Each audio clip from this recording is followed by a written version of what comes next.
Hi y'all, welcome back to my channel. This is the second episode of Storytime Sunday, and I have Zoe here in her sweet little onesie, which says "Love Makes a Family," and she also has on her little rainbow unicorn headband. We thought in honor of Pride Month that we would read you this book. It's called A Day in the Life of Marlon Bundo, and it's a story about the Vice President of the United States' little bunny. This book has really sweet artwork. Last Week Tonight with John Oliver presents A Day in the Life of Marlon Bundo, written by Marlon Bundo with Jill Twist, illustrated by E.G. Keller. Hello, my name is Marlon Bundo, and I am a bunny. I live with Mom, Grandma, and Grandpa in an old stuffy house on the grounds of the U.S. Naval Observatory. That's because my grandpa is the vice president. His name is Mike Pence. But this story isn't going to be about him because he isn't very fun. This story is about me because I'm very, very fun.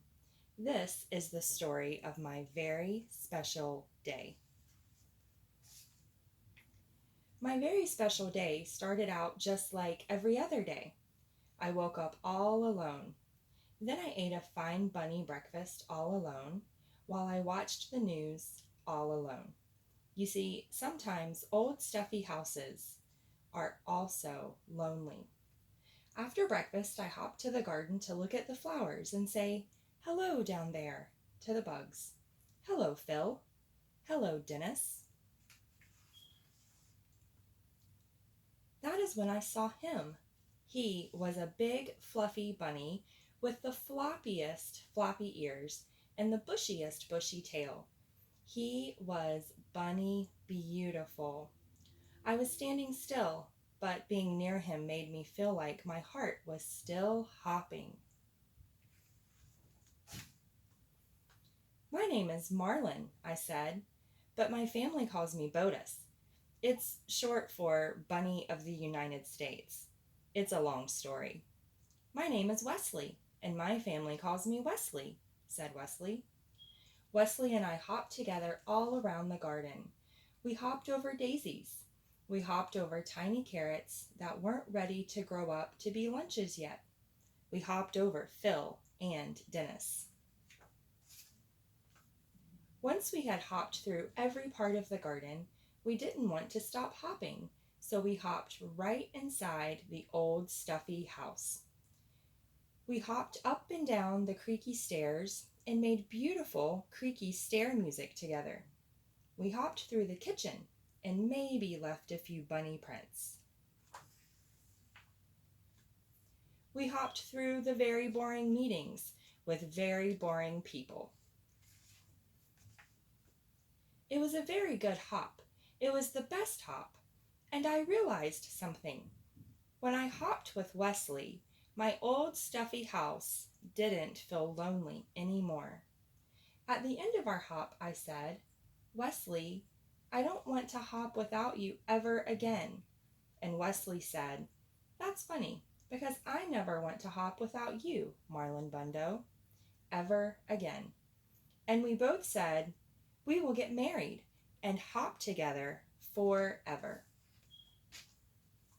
"Hello, everyone," we said to all the animals in the garden. "Hello, Phil and Dennis, the bugs, and Pumpernickel, who was a badger, and Scooter, who was a turtle, and Dill Prickle, who is a hedgehog, and Mr. Paws, who was a very good dog. Hello, all of you. We are getting married so that we can hop together forever." "Hooray," said Phil and Dennis the bugs, and Pumpernickel, who is a badger, and Scooter, who is a turtle, and Dill Prickle, who was a hedgehog, and Mr. Paws, who was a very good dog. "Hooray," said all of our friends, because that is what friends would say. "Wait," said a scary voice. "You can't get married." We looked around and saw that the scary voice was coming from the Stinkbug. Let me tell you a little bit about the Stinkbug. The Stinkbug was in charge. He was important. None of the other animals could quite work out why he was in charge, or how he was important. But he was. And that meant he made the rules. That meant all the animals listened to him, even though he was, and this is true, very stinky. Boy bunnies don't marry boy bunnies, said the stink bug. Boy bunnies have to marry girl bunnies. But this is the bunny I love, said Wesley. And this is the bunny I love, said me, Marlon Bundo. Just being next to Wesley made me a little braver. Too bad, said the stink bug. I am the stinkiest and I am important. I am the stinkiest and I am in charge. Boy bunnies marry girl bunnies. Girl bunnies marry boy bunnies. This is the way it has always been. You are different, and different is bad. The other animals whispered nervously among themselves. Pumpernickel, who was a badger, came forward. I am different too, he said. I eat my sandwiches crust first. I am different too, said Dill Prickle, who was a hedgehog. I read the ends of books before I read the beginnings, just to make sure they're not too sad for me. I am different too, said Mr. Paws, who was a very good dog. Sometimes I sniff butts, and I don't know why. Everyone is different, and different is not bad, said Scooter, who was a turtle. Different is special. Wait, said Mr. Paws, who was a very good dog and also a very smart dog. Wait a minute. We get to decide who was in charge. We get to decide who was important. We can vote. And on this very special day, all the animals voted on who they wanted to have in charge.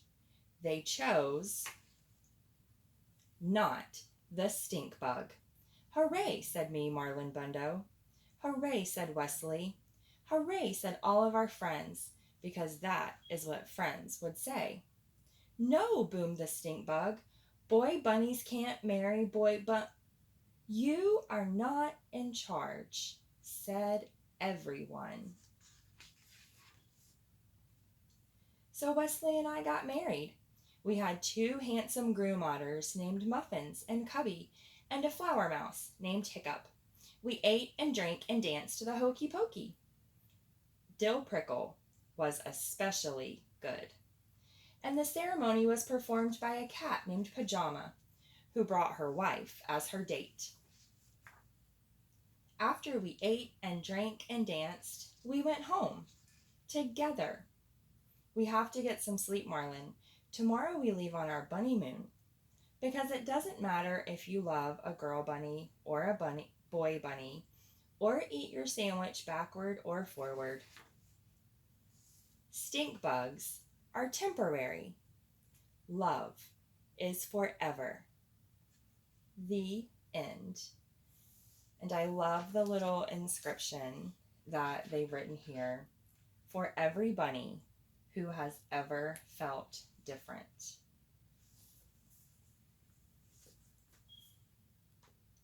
Thanks so much for watching. Have a good day.